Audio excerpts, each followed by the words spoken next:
पिछले एपिसोड में देखा कि शियाओ और बाकी सभी एक टाउन में आ गए थे जहाँ शियाओ की मुलाकात किंगी से हुई, जो भी वहाँ पहले से ही पहुँच गई थी। पर फिर यूचन ने उसके लिए परेशानियाँ पैदा की, इसीलिए शियाओ ने उसे चिढ़ाया था और किंगी से दूर भेज दिया। शियाओ का भाई की नाव भी वहाँ गया था और अब वो सभी एशियन सिटी की एंट्रेंस पर पहुँच गए, जहाँ से थर्ड एल्डर ने एक रास्ते को ओपन कर दिया, जिससे सभी उस एशियन बैटलफील्ड पर आ गए थे। थर्ड एल्डर ने वहाँ सभी को चेतावनी दी थी कि वो किसी भी बिग क्रेक के पास न जाएं, वरना वो दूसरी दुनिया में प्रवेश कर जाएंगे। शियाओ भी आगे बढ़ने लगा, पर जब वो एशियन कोवेनेंट से जुड़े हुए लोगों के बारे में सोच रहा था तो वर्चुअल स्पेस के जरिए दूसरी जगह पर चला गया, जहाँ उसे वही जायंट कोल्ड्रेन नजर आया जिसमें शियाओ ने दुनिया का अंत देखा। पर उसने डिसाइड किया कि वो इमोर्टलिटी को प्राप्त कर लेगा ताकि पास्ट और फ्यूचर सभी दुश्मनों को पराजित किया जा सके। शियाओ को वही फ्यूचर मास्टर दिखाई दिया था जो उसे एक दूसरी दुनिया के बारे में बताना चाहता था, जिसके लिए एक पोर्टल ओपन हो गया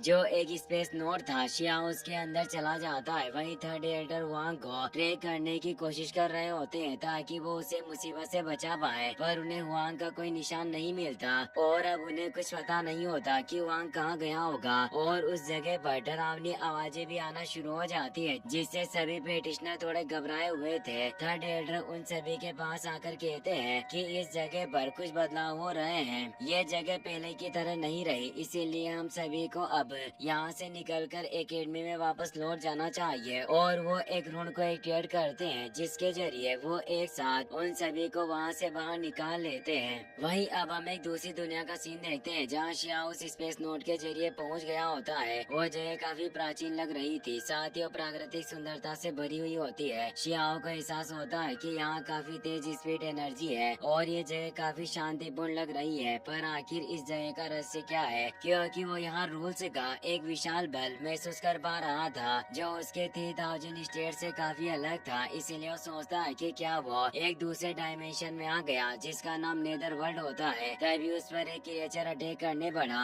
जो एक डेड ड्रैगन होता है, जो एक इमोर्टल एरा का क्रिएचर हुआ करता था। इसीलिए शियाओ चौंक गया कि आखिर यहाँ कैसे हो सकता है। डेड ड्रैगन शियाओ पर फेदर पावर से अटैक करता है, पर शियाओ उसके हमले से बच जाता है। वो सोचता है कि यह तो एशियन इमोर्टल एरा में विलुप्त हो गया, आखिर फिर यह यहाँ इस जगह पर कैसे दिखाई दे सकता है। और अब वो उसे पकड़ने के लिए अपनी कुनपिंग टेक्निक के सील मेथड का इस्तेमाल करता है, जिससे वो वहाँ उस डेड ड्रैगन के चारों तरफ एक बैरियर को क्रिएट कर देता है। डेड ड्रैगन बाहर निकलने की काफी कोशिश करता है पर निकल नहीं पाता और वो नष्ट हो जाता है। शियाओ दंग रह गया क्योंकि उसकी आंखें लाल थी, जो इस दुनिया के नेदर प्राणी हुआ करते थे जो लोगों का शिकार किया करते हैं। और अभी शियाओ नेदर वर्ल्ड के एक बगीचे में मौजूद था। शियाओ सोच रहा था कि ये दुनिया जरूर उस बॉर्डर लैंड से काफी दूर मौजूद एक अलग दुनिया होगी जहाँ इस तरह के काफी पावरफुल क्रिएचर रहते हैं, क्योंकि वहाँ आसमान में कई सारे डेड ड्रैगन फ्लाई कर रहे थे। शियाओ काफी दिनों तक चलने के बाद ऑब्सिडियन सिटी में पहुँचता है, जो नेदर वर्ल्ड का एक ह्यूमन सिटी होती है। इस दुनिया में लोगों का पहनावा काफी अलग होता है। शियाओ सोचता है कि मैं काफी दिनों तक चलता रहा और मुझे कई सारे हिडियस बीस्ट का सामना करना पड़ा और अब फाइनली मैं एक सिटी में पहुंचा हूं। पर शियाओ खुद को दूसरों के सामने उजागर नहीं करना चाहता था, इसीलिए अपनी डिवाइन सेंस परसेप्शन टेक्निक का इस्तेमाल करता है, जिससे वो दूसरे लोगों की भाषा को समझ सकता था। साथ ही उसका पूरा रूप भी बदल गया था, जिससे वो इस दुनिया के लोगों की तरह नजर आ रहा था ताकि किसी को उस पर शक न हो। अब वो शहर के अंदर आ जाता है जहाँ आज शहर के सभी लोग एक जगह पर इकट्ठा हो रहे थे, क्योंकि आज शहर में एक फेस्टिवल मनाया जा रहा होता है जिसमें सभी लोग तैयार होकर इकट्ठा हो रहे थे।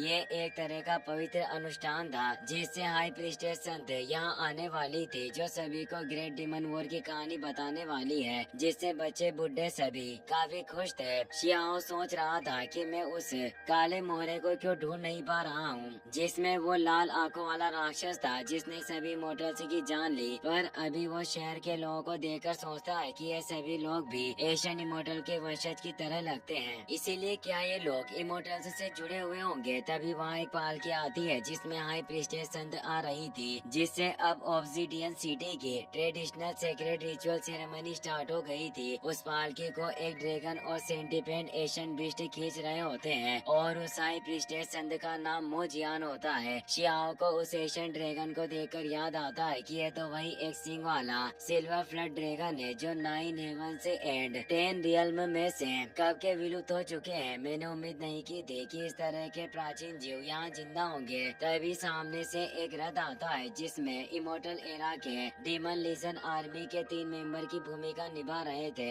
यानी इन सभी को इस फेस्टिवल के नाटक के लिए तैयार किया गया था जिससे वो मोजियान पर हमला करते हैं। मोजियान बताती है कि लाल अंधकार ने हमारी बॉर्डर को तोड़ा था और एक जंग छिड़ गई थी। मोजियान ने अपनी पावर से उन तीनों को पकड़ लिया था। शियाओ बुरी तरीके से हैरान था क्योंकि इस जगह के लोगों के कपड़े बिल्कुल इमोर्टल एरा की तरह थे, पर उसे समझ नहीं आ रहा था कि इन लोगों ने इतने घिनौने तरह का मुकड़ा क्यों पहना हुआ है। क्या ये लोग इमोर्टल्स को एक डीमन मानते थे? शियाओ को कुछ समझ नहीं आ रहा होता। ये शो शुरू होने की वजह से सभी लोग खुश थे। तीनों डीमन लीजन मेंबर मोजियान की पावर से आजाद हो गए और वापस से मोजियान पर अटैक करने पड़े, पर मोजियान वापस से उन्हें अपनी पावर से पकड़ने की कोशिश करती है, पर उसके काबू में नहीं आते और उसे दूर फेंक कर उस पर अपनी सोट को पॉइंट कर देते हैं। वो बोलते हैं कि जो भी 9 हेवन और एंड 10 रियल्म पर हक जताने की कोशिश करेगा उसे मार दिया जाएगा और इस नेदर वर्ल्ड को तबाह कर दिया जाएगा। यानी नाटक के थ्रू बताया जा रहा था कि इमोर्टल्स इन दुनिया को तबाह करना चाहते थे, पर इस जगह के लोग मानते थे कि 9 हेवन एंड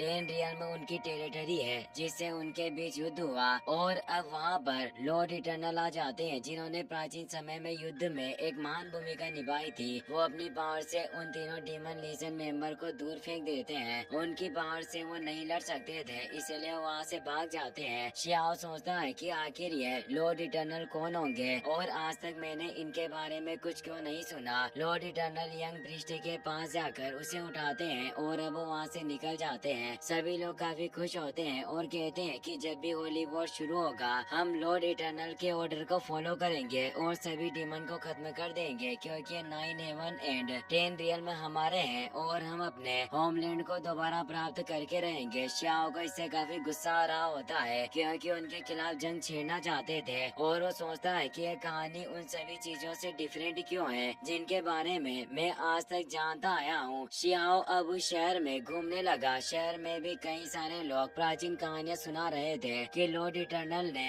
दानवों के ब्लड से स्प्लिट एल्टर को पवित्र किया था। शियाओ सोच रहा था कि यह कहानी इस जगह के हर एक कोने में मौजूद है, पर शियाओ इस कहानी पर विश्वास करने से इनकार कर देता है और वो सच का पता लगाना चाहता था। इसीलिए एक प्राचीन मीनार में जाता है जो इस जगह की एक लाइब्रेरी थी जहाँ पर हजारों सालों के पुराने दफन इतिहास मौजूद थे जिन्हें कोई जिंदा प्राणी याद नहीं रख सकता था और जो एशियन बैटल हुई थी उसका भी इसमें जिक्र मौजूद था जिससे पूरा हेवन ही ब्लड में डुबो दिया गया था। शियाओ उस जगह पर मौजूद बुक्स को पढ़ने लगता है पर अभी भी उसे कुछ पता नहीं चलता और लग रहा था कि जरूर किसी ने सभी से सच को छिपाया है। शियाओ वहाँ से बाहर निकलता है तभी वो एक ओल्ड मैन से जा टकराया जो नेदर वर्ल्ड के एशियन हिस्ट्री पर रिसर्च कर रहा था और ये इस नेदर रीजन का स्टोरी टेलर भी होता है। शियाओ को लगता है कि वो उसके साथ ही इस जगह के रहस्य को समझ सकता है, इसीलिए वो उसके साथ ही सच्चाई की खोज में उसके पीछे निकला। वो इस पूरी जगह को घूम रहे थे। साथ ही स्टोरी टेलर और शियाओ को एक बुढ़ा आदमी बताता है कि पुरानी किस्सों में जिक्र है कि इस दुनिया के सबसे अंधकार में समय में एक शक्तिशाली प्राणियों का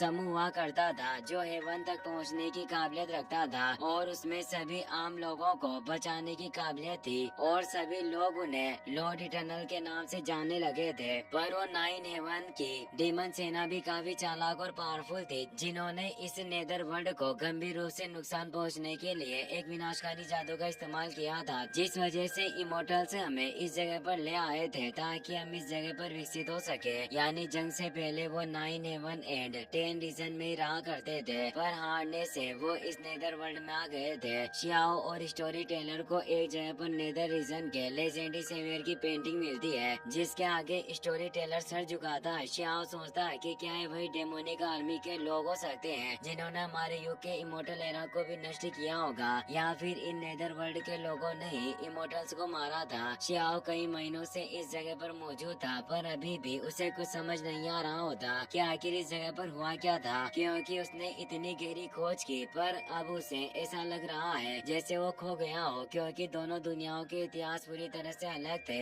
और उसे कुछ पल्ले नहीं पड़ रहा होता।